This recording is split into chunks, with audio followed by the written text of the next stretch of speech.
the four states of Yu-Gi-Oh is monsters, spells, traps, and summons.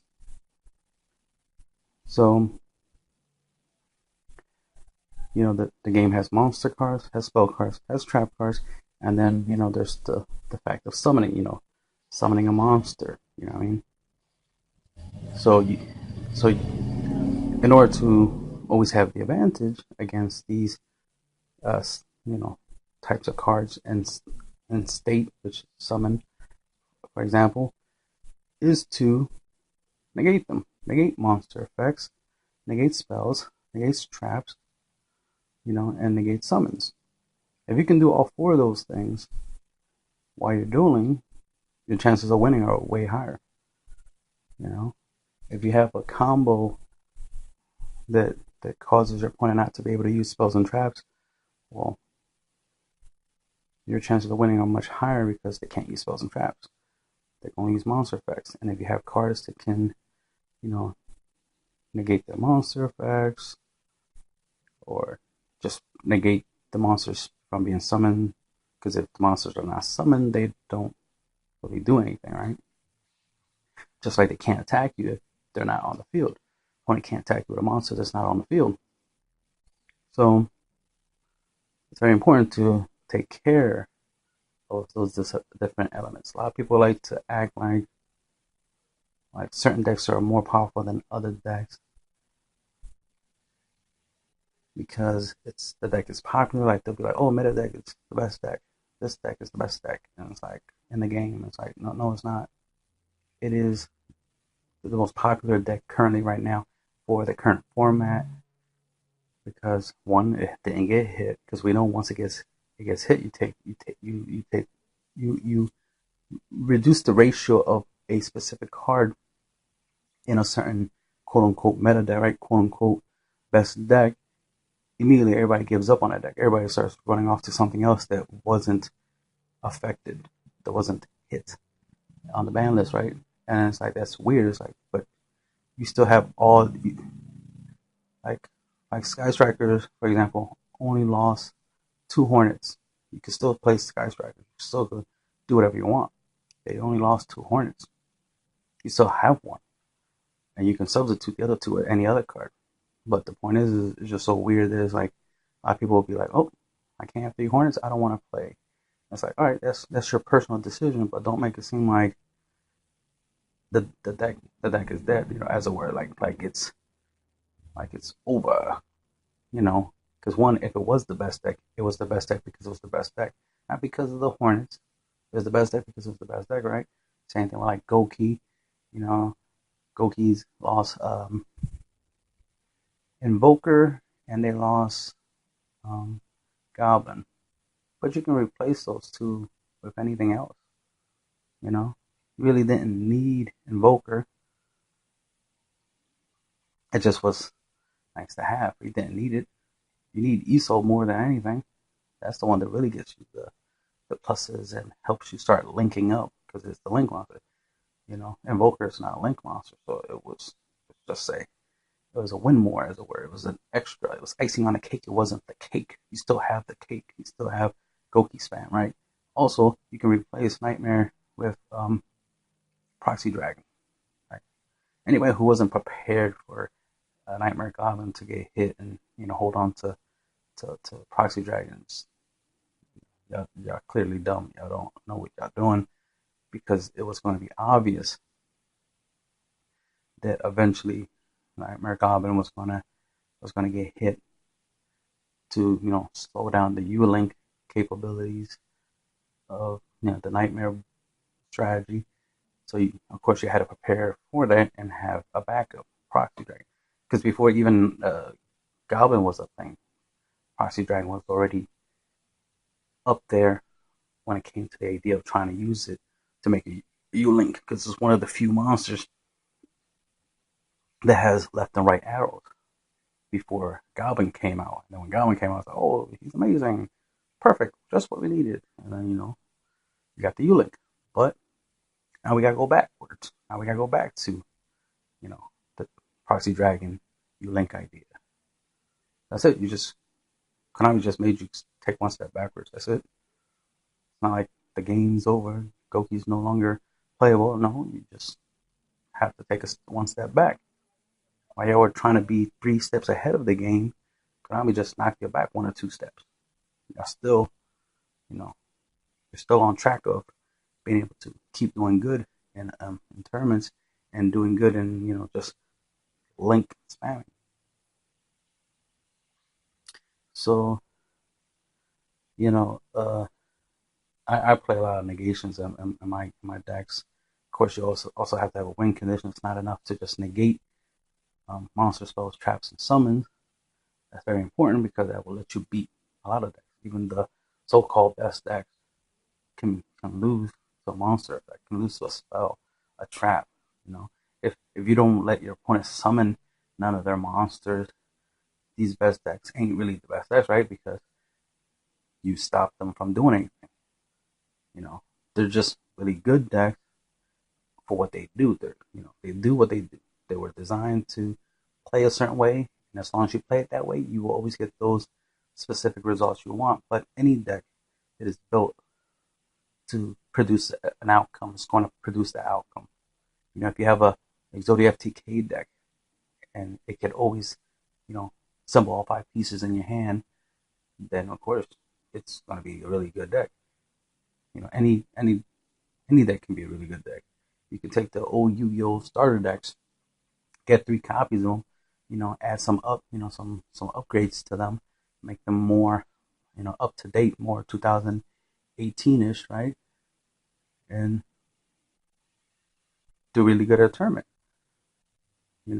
because it's a combination of you as a player and your deck. If you're a really good player, you can play any deck and top.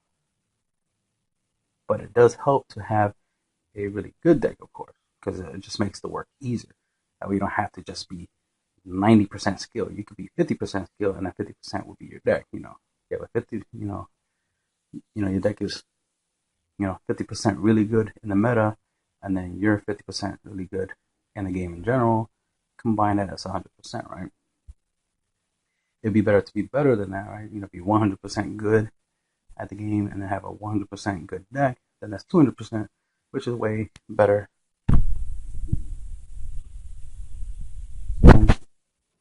That's the thing. It's like if you wanna win, you gotta think outside the game, as it were, or actually think about what the game really is. A lot of people like to act like certain decks are so unique, so specific. Like Gokis are the only deck that can do what they do. It's like, no, there's tons of other decks that can do what Gokis do.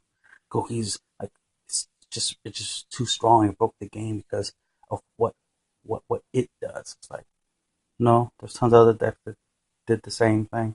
There's other decks that have similar effects. Gokis is a toolbox deck, not that different from any other deck. It would be cool to make a video, right, where I show how every deck is actually the same deck. Like, show how Goki and Dragon Rulers and Burning Abyss and Necros and Infernoids and Dragoonides and Machine Fortress and Karakuris and so on and so on. How all these decks are all the same. They're all the same. I build decks, so I know what I'm talking about when it comes to all the decks being the same, because all my decks are pretty much the same thing. That all my decks are the same because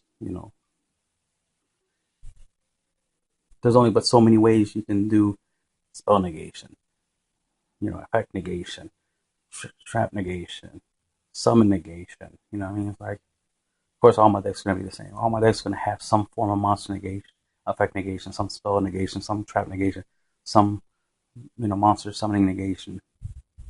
They're gonna have some type of negation, and that runs through all my decks. So of course, all my decks are really gonna be really good because they all do the same thing. And whenever new cards come out, new strategy come out, I can still do negation. It's rare for anything to come out where there is no negation. Like I have a Dino deck. obviously negates. Lagendoka, they negate. They negate, right? Then we have Six Samurai. They negate. We have the Stars Assault Mode deck. They negate. Cyber Dragon with Infinity. You negate. You can even make the FA Dawn Dragster, which negates spells and traps, right? Once per turn by making it lose two levels.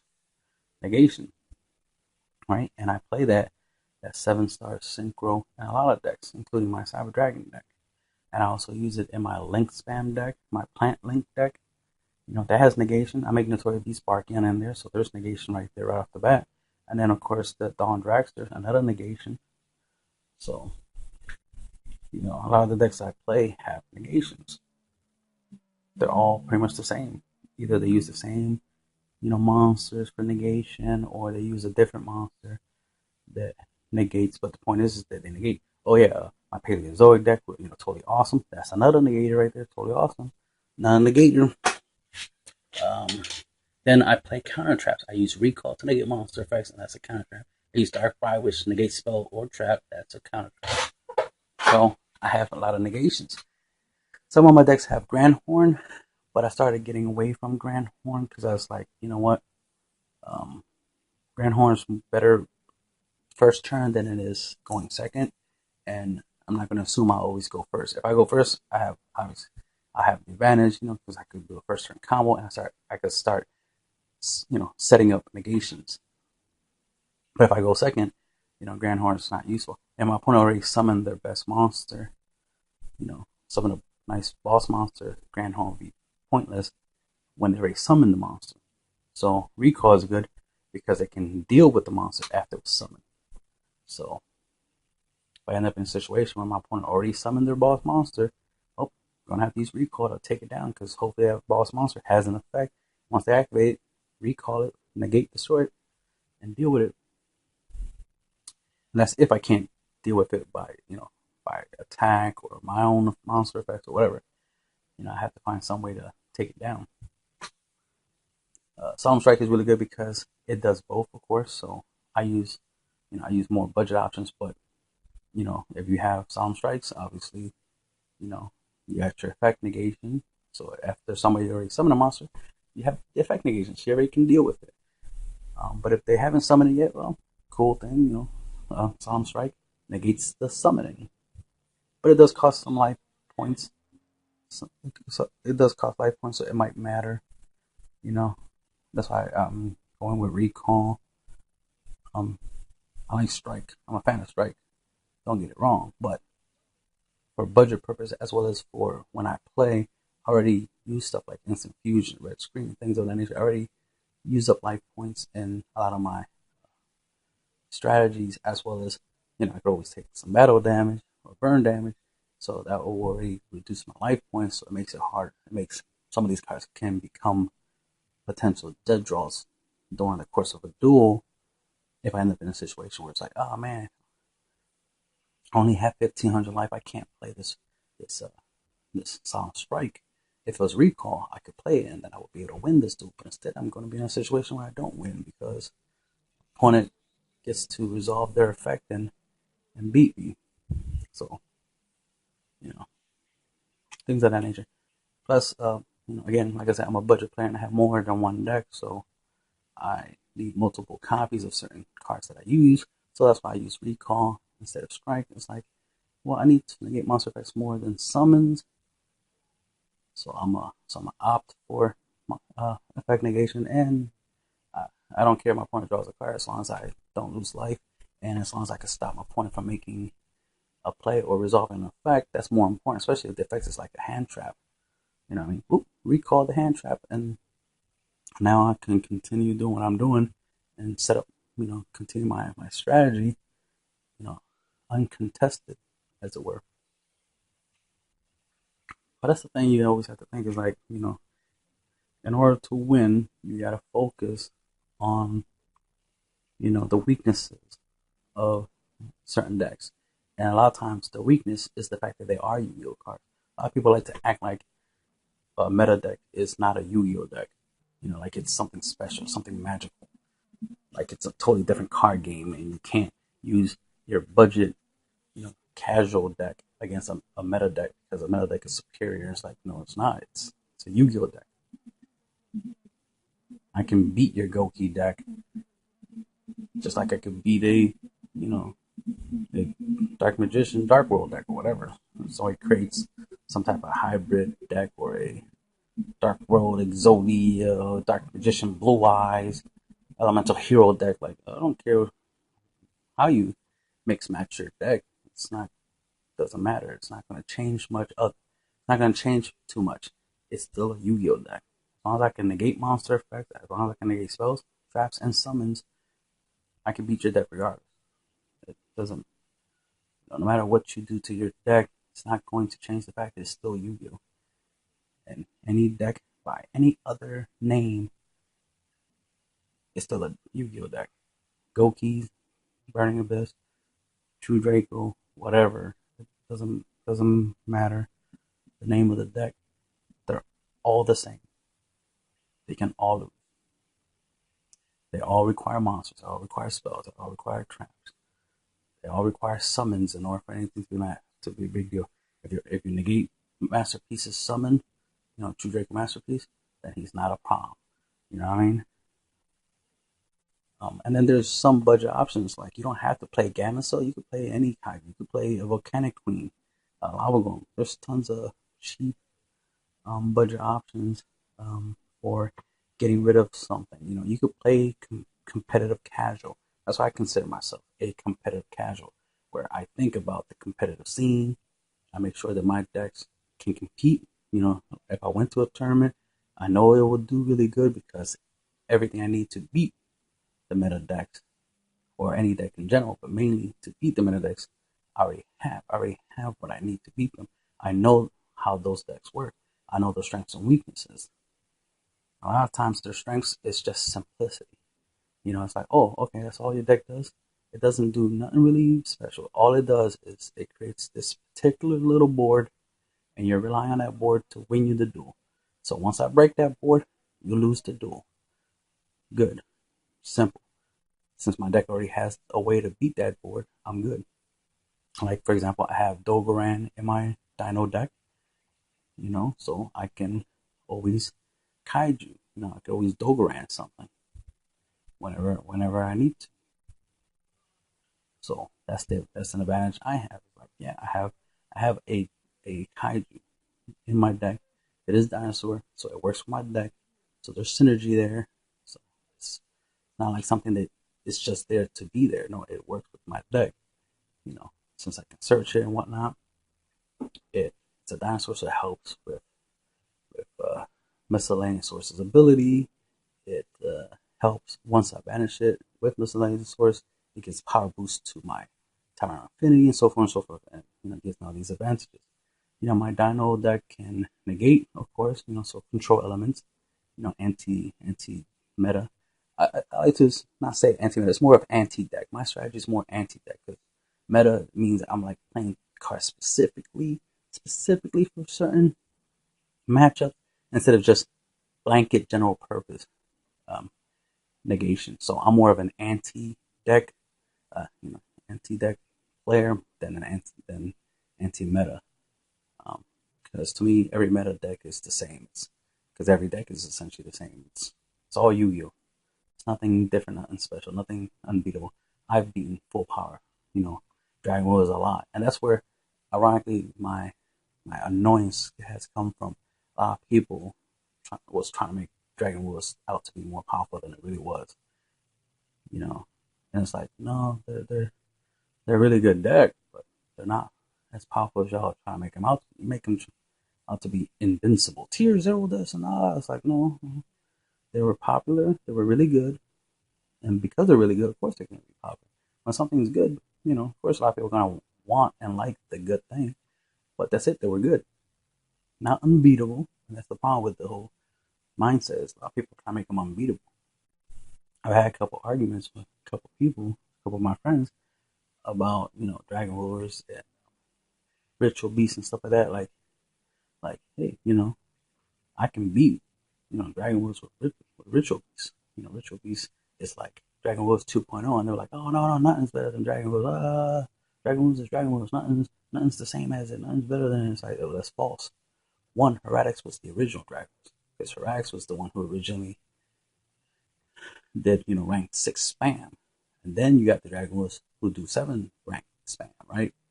Dragons summoning other dragons, which they're the same level, so you overlay them and made whatever you wanted in your extra deck just happens to be of those levels. So Heretics was the original Dragon Wars. Then Dragon Wars was Dragon Wars. Then we got Ritual Beasts. They were able to plus, back roll spells, traps, and all that good stuff. And they were able to tag in, tag out, and they abused the whole banish and then bring him back and banish and bring him back ability. And if you use them right, they can beat Dragon Wars. You go first, boom, boom, boom, set up your spam, and your turn. Your opponent tries to, try to summon 2 level 7 dragons on the field. That's okay. I'll use this card. Ritual Beast, whatever. I forgot what the trap card was called. Stampede, something like that. Ritual Beast Steed or something. And then just boom, pop the 2 dragons. Since you already used both their effects to summon, you can't summon them back. They'll stay in the graveyard until next turn. And just pop, and you have control. And that's the thing, is like you have control. You can respond and tag out. That's another thing. What if they made Big Eye, right? Your opponent was like, oh, make Big Eye, detach from Big Eye to steal your fusion. Oh, that's okay. I'll ban it. I'll put my fusion back in the extra deck and bring back the 2 materials. Now you missed your target. Now I have 2 monsters on my side field. I play my Ritual Beast Steed. I think it's called Steed, right? Steed, and boom. Now I just pop your Big Eye. Now it won't be on the field next turn. And that's the thing, you have advantage because the deck not only summons, easily summons monsters from the extra deck, but it also gets you back roll, gets you traps, right? Gets you cards you can use, gets you spells. You can use the spells to do combos and stuff. It just made no sense to think that Ritual Beast can't beat Dragon Wolves. Like, they clearly can.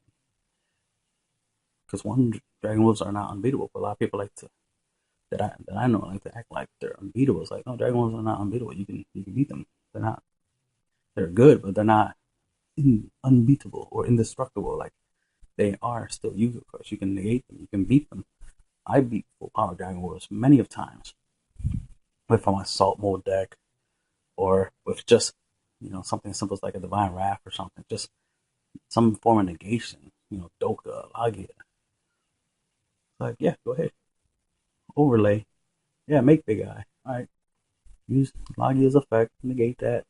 Negate your Big Eye summon. You in your turn. My turn. Draw. Play Yu-Gi-Oh! Beat you. Deal you a lot of damage. Your life points is 0. You lose. Basic stuff. I've always had a strategy to win. And Dragon Wars were good because they allowed you to summon 2 specific monsters, which was specifically Big Eye and Dracossack. But Big Eye and Dracossack are not unbeatable. They don't have no protection effect. They don't have, their summons can't be negated. They don't have they can't be targeted. There's no, they can't be destroyed at all type of ability. Like, even Dracossack, he had to make the tokens first in order to be indestructible. But you could just negate the summoning, his ability to make tokens, and then destroy them. I detach to make tokens. Alright, Divine Wrath them. Oh, let's use the Salt Moon's effect. Whatever, just use something to negate his effect and destroy them. I used to do stuff like Karma Cut, Wing Blast, Compulse. That's how, the most common, easy way I beat Dracossack and Big Eye was just, oh, you summon them? Cool, bounce them back to the hand. Or I let my opponent special summon 2 Dragon Rulers, right, and then bounce one back to the hand. Alright, bounce the Tempest back to the hand. Definitely not putting no Blaster back in. I'll let that motherfucker go to graveyard, right? So bounce Tempest in your hand. Blaster will still be on the field. You'll end your turn. My turn. I do some stuff. I kill your Blaster. Your Blaster goes back, to the graveyard. And then, end my turn. Then it's your turn. You try to make a play, and then I'll just interrupt the play. And that's the whole thing. It's just interrupting plays. because your point is, especially when it came to Dragon Rules, it was more about monsters. So Dragon Rules were more monster mash than it was anything else. So as long as you can always negate the monster effects and summons, you had an advantage against them. Another thing is just playing skill drains. You were able to play 3 skill drains at the time Dragon Rules was a thing, and I had 3 skill drains in my assault mode deck and some other decks. Even my Burning Abyss deck had skill drain because it gave me the advantage. Because most of the Burning Abyss effects resolve in the graveyard anyway, so it was not a problem to play skill drain in Burning Abyss. You know, to give me the advantage. Once I have the advantage, and I have like, let's say I make an acid golem and I have skill drain, I have the advantage. And I'm just attacking, just beating my opponent with an acid golem under skill drain, right? 3,000 is hard for dragon rulers to run over unless they synchro summon to 3,000, right? But I play red screen, so they can never attack me, but I can always attack them type stuff. So they have to pop my back roll in order to even attack my monsters, because I play stuff like red screen. So that's one of the many reasons why, I always had the advantage. Is because I play stuff like red screen, skill drain, Divine Wrath or Recall or Wing Blast or Great Geki Breaker, Karma Cut, or whatever, Compulse. If you look at my YouTube channel, I have 1,000 plus deck profiles, and you can see these cards, obviously, and they're in the deck for a reason because they work. They do what they need to do. They win me duels. You know what I mean? There's times where I make a couple decks where I'm using Compulse, and Compulse wasn't the best option for the deck. For the deck, in general, it's a good card, of course, but for the deck, it really didn't function as well as it could have. For example, I preferred Wing Blast instead of Compulse in what is it, Magic Specters, because I used the Chidori strategy. Where I make Chidori, use Chidori's ability to put a card back into the deck and put another card on top of the deck by effect, right? So I can get rid of 2 cards on the field and put them back into my opponent's deck. Then I will use Wing Blast to send another card on top of the deck. So that's slowing them down from getting any new cards. They will end up drawing the same cards they already had. If those cards weren't the best cards, then great. they're screwed for a couple turns. And then use something like what's that trap card? The Wind Art trap card where I tribute a wind monster, then I can target a card on my opponent's side field and spin it to the bottom of the deck.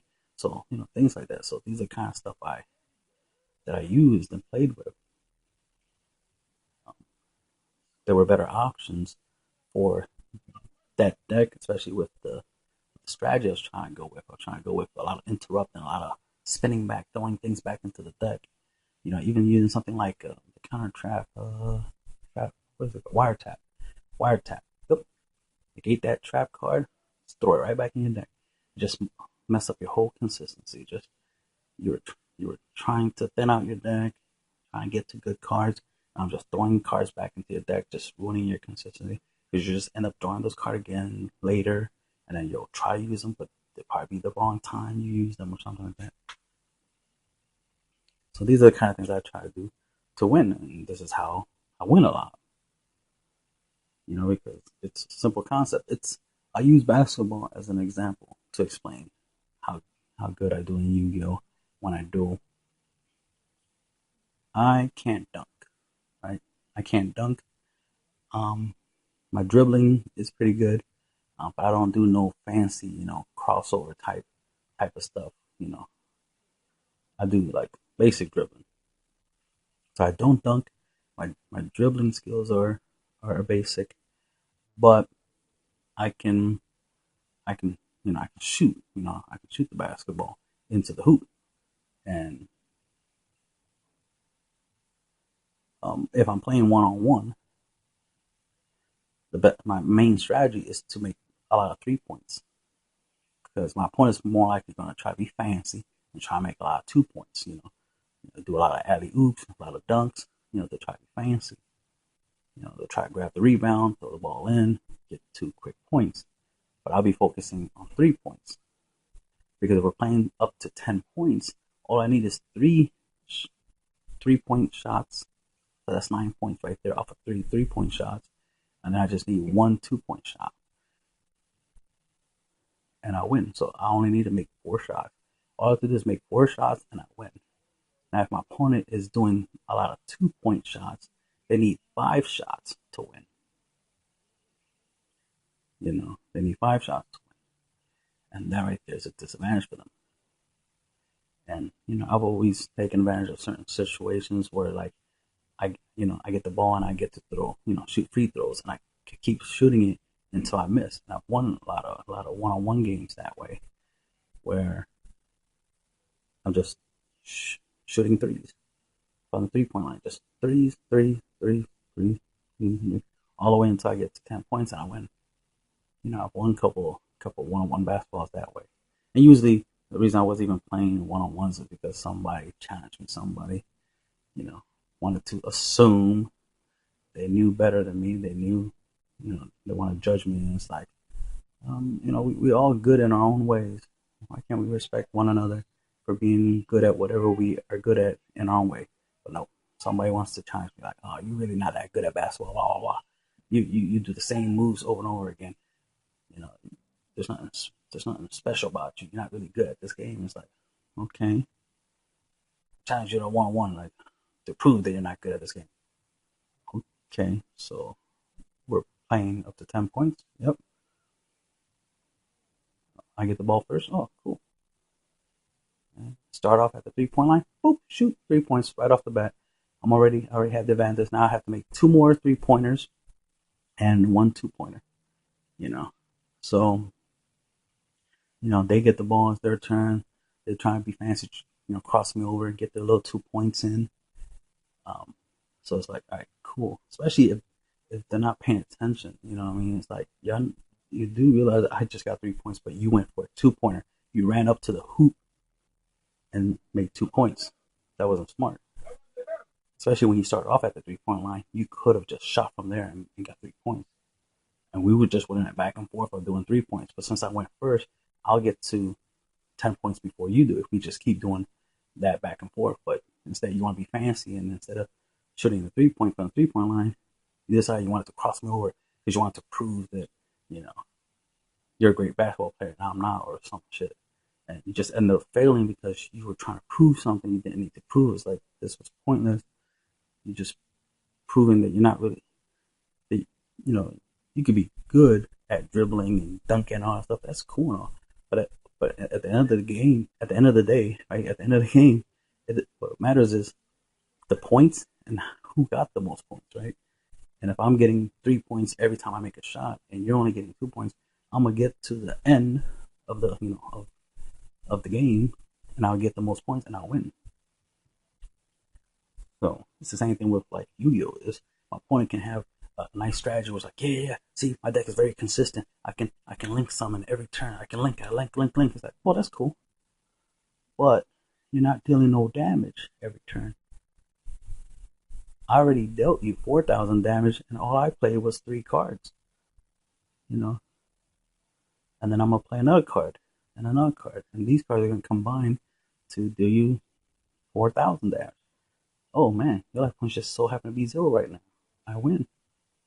Or I play a card that deals you 2,000 damage, and then I play a combo where I get 2 monsters with 3,000 attack it directly with both of them, and boom, there, 8,000 damage altogether. And that just a lot of times seems weird. It's like, how are you not paying attention to the numbers? Like, it is a numbers game, Some I made a suggestion, which should be something obvious, of playing Malefic Cyber End Dragon in Cosmos, because you have the Cosmotown Field Spell and you have the 2 removals you can play in the deck if you want. I do recommend playing removals in Cosmos right now and play Malefic Cyber End, so that way you can OTK. Because 1 Malefic Cyber End, 2 removals, that's 16,000 attack power. You can easily OTK something with that. That's an automatic win condition right there. Or just a direct attack with Malefic Cyber End, 1 removal, 8,000 damage. You know what I mean? Or if you do some type of other elaborate strategy, to deal a lot of damage, you can do pretty good. I think, I'm just trying to think off the top of my head right now, think Dark Destroyer will let you destroy any monster in the field, if I'm right. So what you can do is play Field Spell, play Malefic Cybran, play, like Cosmo Town Girl or something, right? Attack with Malefic Cybran, deal 4,000 damage, right? As an example. Then, since you can only attack with Malefics, you can't, with one monster on the field, which is that one Malefic, because your other monsters can't attack while you have Malefic Cybran, you can banish Town Girl, right? And then summon Dark Destroyer. Use Dark Destroyer's ability to pop your Malefic Cybran. Now you can attack your opponent with your Dark Destroyer because the Malefic Cybran is not on the field no more, preventing your other monsters from attacking. So then you attack directly for 3,000. So that right there is 7,000 damage. Let's say you just happen to have the removal. It's like, why didn't you play limb removal before? You know what I mean? But we're just going to go with just for this example is you play limb removal now, he's 6,000. Attack directly for 6,000. Right there, 4,000, 6,000, 10,000. Yeah, right? You could try to do something like that. Or you could just say you don't have the limb removal. Just this combo alone is enough to deal 7,000 damage. 4,000 from Malefic Cybran. Special summon the Dark Destroyer, pop the Malefic Cybran, attack directly with Dark Destroyer for 3,000. And there you go, you just dealt 7,000 in one turn. Off of a simple play. So that's why it's worth playing Malefic Cybran. Even if you don't combo it with limb removal, you can play it with the Dark Destroyer strategy and pull off that combo. And that's a lot of damage. And dealing a lot of damage in a single turn is more important. Because somebody even tried to suggest, like, well, if you're going to play Malefics, you might as well play Malefic Stardust instead, because, to protect your town, your Cosmo towns. Like, what? No one cares about protecting the field spell. It doesn't need to be protected. It already floats. It gets popped. You just get the other copy of it. And then play the other copy next turn, so it doesn't need to be protected. Because one, it's not like it has a effect that applies on your opponent's turn. It's only useful on your turn, so it really doesn't need to be protected. It's not something like it has to be on the field during your opponent's turn for it to be relevant. It's not like it's a floodgate. It's not like it's a zombie world or an Necro Valley or something you need to permanently stay on the field in order to gain advantage from it. So that I thought that was funny. It's like, why don't you play Malefic Stardust so it protects the field spell? Because it's not about protecting field spells. The field spell is irrelevant. It's just that obviously the deck has the field spell. The field spell is really good for the deck. So why not play Malefic Cybran so you have an extra attacker, have something really strong. You can run over anything that's big and strong. Like say somebody has a masterpiece on the field and you summon something and they pop, whatever you summon. It's like, all right, cool. You already used up your masterpiece ability. Now play Gear Town. Cosmo Town, summon Malefic Cybran. Now I run over your masterpiece. Yay! So think about that. It's a way to beat masterpiece if you go up against a true Jacob deck, So that's important. But just in general, it's OTK material. It's a 4,000. That's half your opponent's life points. Why wouldn't you play something that with one attack can cut your opponent's life points in half? Like, it's just common sense to play it. So that's why I'm pointing it out. Like, hey, play it because it'll win you. Winning the game is more important than protecting some of your cards or try to protect some type of cute little combo strategy you have. It's like your combo is irrelevant when you have game, right? When you have the ability to guarantee you can win, that's more important than having some fancy combo and strategy that you're trying to use against your opponent. Like, hey, look, I have this lock. You locked you. What you gonna do?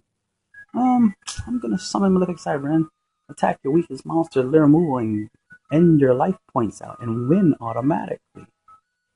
Oh shit! I thought I was gonna win because you locked you. You lock does not hurt my life points. So no, you failed in thinking that was important than having some type of strategy where your monsters are indestructible and they can't die by battle and it can't they can't be fucked with type shit. What is what matters? Like, no, it's irrelevant. Especially if you use stuff like kaiju. That's nothing. You play a kaiju to break your opponent's board. Play a field spell. Play Malefic Cybran. You can easily run over the kaiju relatively easy with that. Among other things, depending on your strategy. I can talk on for hours, but hopefully you get the idea that you can always win at this game if you just think about these 4 things: monsters, spells, traps, and summons. That's what I do. That's why I win a lot, and that's why I enjoy the game. And the game is never the problem. It's always the players that's the problem in this game. So never hate the game, hate the players in Yu-Gi-Oh! That's the end of the video.